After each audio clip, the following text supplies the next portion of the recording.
Hey, welcome to the Common Ground Alaska podcast. This is Tandy, and I'm really excited to have you here today. If you're watching on video, you'll notice the sun is shining and it looks beautiful outside, but it is chilly. Winter is definitely getting its grip, and it's ready to hunker down and stick around for a while. Um, so today I thought it would be fun to talk about our winter bucket list. So for me, winter is definitely my most difficult season. Not a month, it's definitely a full season, but it's definitely a harder season for me. It just kind of seems like it lasts a long time. The darkness gets a little old, and I just don't like to be cold. So I would just encourage you, listen up, and but I really would love to get some replies on this one. So I'd love to hear what your ideas are, either something that you were inspired by in the podcast or something that you want to do yourself that you would add to your own winter bucket list. But definitely would love to hear back.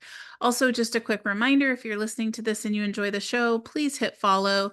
You can follow us on Apple Podcasts. You can follow us on Spotify. You can follow us on YouTube. Wherever you find this, please make sure you follow because that really helps us as we go along. Okay, let's jump in. This is my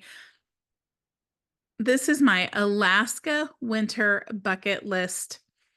This is my list. So the first thing that I want to do is the first thing I put on the list anyway is learn a new skill. So I do quite a bit of hand embroidery, which I do really enjoy. And I think that one of the reasons I love hand embroidery is because I can constantly see progress, and I'm not a very patient person. So just sitting and doing nothing is causes kind of a lot of anxiety in me. But when I can sit and do some type of needlepoint, there's constantly progress. So I can constantly see that I'm getting somewhere. It's also why I love mowing the lawn, because it everywhere that you've been looks better than where you're headed. So it gives you the constant motivation. Um, but I do not know how to knit or crochet, and I haven't really wanted to learn either of those. Both of them kind of intimidated me a little bit, but I feel like I'm ready. So I want to start with crochet, and my goal, my main goal for learning to crochet is I would love to master a granny square by the end of winter. And just because I love the idea of a granny square, and I love, being kind of a granny at heart, definitely that just appeals to me. So granny squares coming up. Also, another thing that I would really like to do this winter is I want to master a fresh milled sandwich bread. So I make all of our bread and I mill all of the flour for it. I sprout the grains first and then I mill the flour, and I make a really good bread. I have to admit it's really tasty. But what I haven't quite been able to do is master the sandwich bread, and that's the bread that's so just light, but that holds together well enough that you can maybe make real thin slices and it won't crumble. So it's got enough structure to hold itself together. And I've come close. The problem is I've tried other sandwich bread recipes and they don't have the flavor mine does. So I just keep kind of practicing with my recipe, but trying to like add sunflower lecithin and just a few more things like binders to it to make it kind of hold together a little better. So still in the process, but once I've mastered that recipe, I'll definitely be sharing it on our blog. So that is next on my list. Another thing that I really want to do, I absolutely love making meals on our wood stove, but oftentimes I just don't really think about it. So, like today, I'm making spaghetti for a crowd, and had I planned accordingly, I could have made that whole meal on our wood stove today. But I didn't plan it right. So now I got to make it on the regular stove, which is fine, but it's really fun to make meals on the wood stove. So, in order to remember to be making stuff on the wood stove, what I'm actually going to do is I menu plan every week. I menu plan on Sunday, and then make sure that I have all the ingredients and stuff that I need for the next week worth of groceries. And so I'm just going to actually figure out what days I can cook on the wood stove and that I can put dinner on the wood stove and go ahead and like put that in my menu plan. So it's already in my mind. So when I look on Monday morning and see, excuse me, and see that I'm making soup, it also will have a little W next to it. So I can be like, oh yeah, I was going to make that on the wood stove. So I have to start it a little sooner and be a little more methodical about it. So I'm looking forward to that. You can make almost you can make a lot of meals on the wood stove. And I love that it doesn't cost anything. I'm using a source that's already being produced. So we're already producing heat for the house, and I can use it to produce heat for the food we're eating too. So it uses less propane. It can preserves propane. It preserves electricity.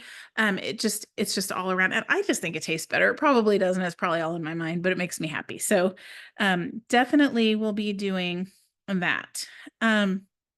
I also want to learn how to make hard cheese. So I make a lot of cheese these days, and I'm learning to make all sorts of different soft cheeses that do all sorts of different things that, we can do cream cheese, we can do like the Bovra cheese. I'm not sure how you're supposed to say that. So you can make all sorts of different cheeses, and I even do make cheddar. I make mozzarella. And I make cheddar. However, even when we eat cheddar, I don't actually age it. We eat it, we call it squeaky cheese, and we eat it as curds. So I'd like to do, put it in a mold, put it in, age it for in the refrigerator. And I'd like to learn to do that. That's definitely something I'd like to try this summer. So I'm excited about that. So um I also there's some planning that I need to do for my garden this year, and I hope this inspires you. So if you're a gardener and you're just not feeling like you're not getting the whole, everything out of your garden, to maximize the space in your garden for what you're growing for your harvest, then listen up, because I hope this will make you excited as it makes me. So here's what I'm gonna do. I am writing, actually, this is not true. Let me back up and be perfectly honest. Gene, because he is much better at this than I am. I have no concept of space. So when I try to draw things out, they turn out just terribly bad. Gene is going to draw out a diagram for me of my garden space. All of my garden beds, and it'll be dimensional. So it'll be just right for what it is. We'll probably use graph paper. And then, but I feel like I'm not utilizing my garden space quite as well as I could.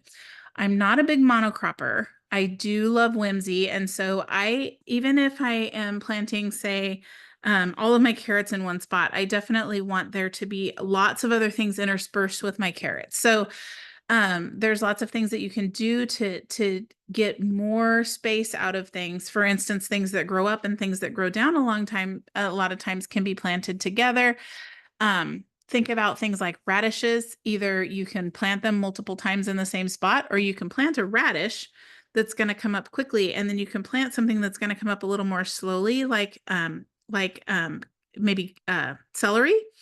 You can plant celery with your radishes, and then your celery is not really taking off. Of course, you planted it in January, but it's kind of a slow grower, and it's not really taking off and going crazy until you're ready to pick those radishes. And so you've utilized that space for two different crops. So this is the kind of thing that I'm thinking of as I'm thinking through what I'm going to be doing with my garden for next year. But I just want to see, I feel like next year, my goal is just to see how much production I can pull out of my garden in one season. And so I just love that I'm going to have this, and I'll probably make photocopies too. So I would encourage you, if you do this, make your plan, but then not your plan, but make your basic footprint of your garden, but then make photocopies, because you might want to be making some changes. And but I'm really excited to do this. And what makes me, I'm just like envisioning days sitting at my table, maybe when the sun's streaming in, or maybe with the snow falling around me, but with all the seed catalogs spread out. And it just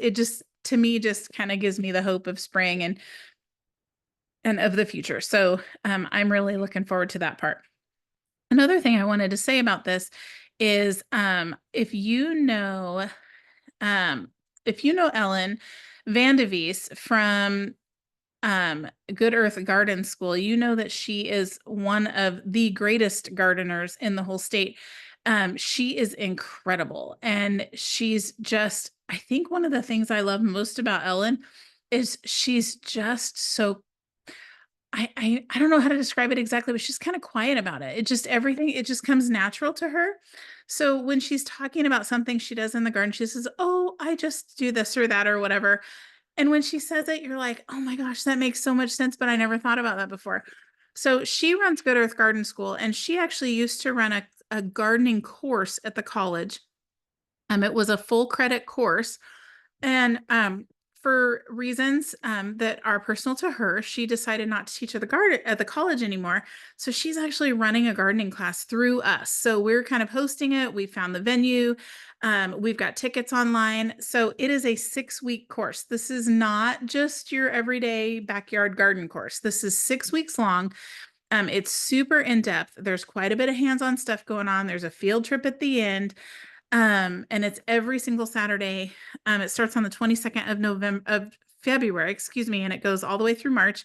But the cool thing is, if you sign up for the class, even if you don't, if you're able to not attend one week, which you'll get a whole synopsis of what the class, you get a huge packet of stuff, but you'll get a whole synopsis of the class. And if there's a week that you can't make it, then it's okay because the class is going to be recorded. But it also lets you know which weeks the labs are, which you can't hardly replace those. So you definitely would want to be there for those. But the classes will be recorded. If you buy the class, you get the free recordings as well. So you get to attend in person. You'll get the recordings right after. It's going to be amazing. So I would definitely recommend those. And it's in 2 locations. She's doing it on, I think, Fridays in Palmer and on Saturdays in Wasilla. So that's really cool. So that would be everything about gardening. Now, another thing that I have on my bucket list, and it makes me sigh because, and I'm sure a lot of you can relate, especially with this crazy busy season that fall is, I'm going to take some time to slow down. I struggle with that a little bit because, for one, it's hard to turn off my brain. And especially when you know how this is if you work from home too. When I work from home and I live here, there's always something that needs to be done. But I need to learn how to have a healthier relationship with slowing down. And that just means spending time with my family. That means maybe working on a puzzle, or it doesn't mean I sit. It certainly doesn't mean I sit and watch TV. That's not my goal at all. But just taking some time to do things that I enjoy, like learning to crochet and maybe putting together a puzzle, like I said, or read more books. I love to read, but it just seems like I don't always have a lot of time, or I don't take the time, excuse me, to read. And so I'm wanting to be better at that. So definitely wanting to take some time to slow down. And I do love sitting in front of our wood stove. So, and we'll talk a little bit more about that later, but that's definitely going to be part of this time. So, another thing in my bucket list is, and this is actually a bigger deal. This should have been at the top of the list because I think it's probably the most important. When we first moved here, it's funny because I came from Oregon, and in Oregon, it's just cloudy a lot. I mean, we have a lot of nice sunny days too, but we have a lot of clouds, way more than we do here in South Central, or well, except maybe the last couple of years, it's been kind of cloudy here. But for the most part, I think there's definitely just more dreary, rainy days in Oregon than there is in Alaska. But so I guess I was really surprised when people had talked about seasonal affective disorder, and I thought, well, that's not going to affect me because I came from the land of clouds, right? Like I already am not used to getting sun. But there's something about the missing daylight or something that, man, winters are tough. And I spent several winters just really struggling. And I remember one season in particular. Well, um, actually, I remember 2. One was right after my son, Dusty, had gotten his driver's license. Well, not right after. I'm sure he got it on his birthday because that's I know he did. So, but it would have been the spring after. So his birthday's in October. So it would have been like, a few months later. I remember I heard him come barreling up the driveway and I was like, oh boy, something is desperately wrong. And I was a little mad because I don't like him, driving too fast or whatever, but he came running in the house. I would just get my shoes on, he came running in the house. He goes, Mom, Mom, Mom, Mom, Mom, come with me, come with me. And so, but I could tell he was excited about something. So, so I jumped in the car with him and I said, what's going on? And he said, I'll show you. And they put in a new road now, but we used to have what we called the windies that kind of wound their way down to Big Lake and down the hill. And we got to the top of the windies and he just slowed way, way, way down. He goes, look. And he showed me the greenery with the green was starting to pop on the trees. And he knows he just knew that was, well, he just knew that was what his mama's heart needed. But I remember seeing that, and number one, I was touched because my 16-year-old son wanted to spend time with me, and he knew that would be super meaningful, and definitely created a memory that's lasted a long time. But the other thing is, I just remember feeling like it had been an exceptionally hard winter, and I just remember feeling like I was finally working my way out of this deep hole, and I didn't realize how deep the hole was that I was in. So, and I had a couple winters like that. So, I can't give you, medical advice or anything like that, but here's what I do. That was the long roundabout way of saying, and then the other story I was going to tell you was basically just the same thing. When the sun came streaming in the house, we don't get sun streaming in the house for a couple months. And when the sun finally was coming through the windows and I could see it hit the floor. And I remember thinking the same thing. I just remember thinking, wow, that was kind of a scary world that I was in, and it wasn't healthy. And I don't think that we really control these things, right? And looking back, maybe I should have gotten help. I don't know. But here's what I've done, and winters are much more pleasant now because of it. Gene and I together, and even when he got his brain injury, we still committed to doing this because it was kind of important that he continue to do some normal things. And I still needed to get out there. So Gina and I have a snowshoe trail that goes around the inside of the orchard. And I do that because some years the moose are just crazy and I just don't feel like tangling with them. I don't like being surprised by them. And I'm just not um really wanting to run through snow and try and get away from them. So we do that. So we still have a place to walk and it's safe because it's in the fence. But the other thing that we have is we keep every year, we have a trail that goes from the house and it goes all the way up there's some public area behind the house. And the trail it can take us probably, I mean, sometimes we're out there for an hour and a half or 2 hours in the afternoon. We kind of have different branches off the trail that make it longer or shorter. But depending on how nice the day is, we're always gone at least an hour, sometimes longer. But we get out, we walk that trail just about every day. And that has made such a difference just getting outside. And sometimes it's forcing ourselves outside. I had to get a pair of just old bib overalls that are insulated and got some good boots and just made sure that I was equipped, and it doesn't really matter how cold it is. And it's kind of fun because like my hair will freeze, it'll get kind of frosty around and it's like, wow, this is really cold. But when we're walking, I'm nice and warm and exercising. But getting outside every single day, getting in the woods, I touch trees because we can't really be grounding in the wind. I can't. I'm too big of a wimp to go out there barefoot. So I make sure I'm touching the trees and doing things like that because even that helps with the grounding process. So I would say get outside, whatever it takes, and spend time outside just about every day. And I forget the lady's name that wrote the book, but she said there's no such thing as bad weather, just bad clothing. So just dress for outside and spend as much time out there as you can, for sure. So, and then the last thing that I have is just spend more evenings watching the fire and watching the faces of my people and not watching TV. So, I feel like wintertime, we do kind of watch a lot of TV. Just because, the evenings come soon, it's dark, we're not outside, usually in the summer, we'll eat dinner and then we'll go back outside for a few hours. And sometimes, depending on how busy my workload is in the house, sometimes that's my only time I get outside. Um, we can't really do that in the winter, or I don't really want to when it's dark out. So we have to find things to do in the evenings, and we do puzzles, we do games, we do things sometimes, but something that I would just love to do, I've been kind of studying light lately and the detriments of LED lights and things like that. Which if you're curious about that, there's more information from our newsletter that we do, which we also post on our blog. So I do talk about LED lights and the reality of kind of what that does in your house. Especially what brought it to my attention was because Gene, with his brain injury and the constant flickering of the LED lights, even though you can't see it, your brain is seeing it.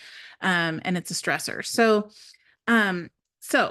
I've been learning about light, all of that to say, and blue light, that's what a screen has, and it sure doesn't help you as far as sleeping well and resting and things like that. But red light does.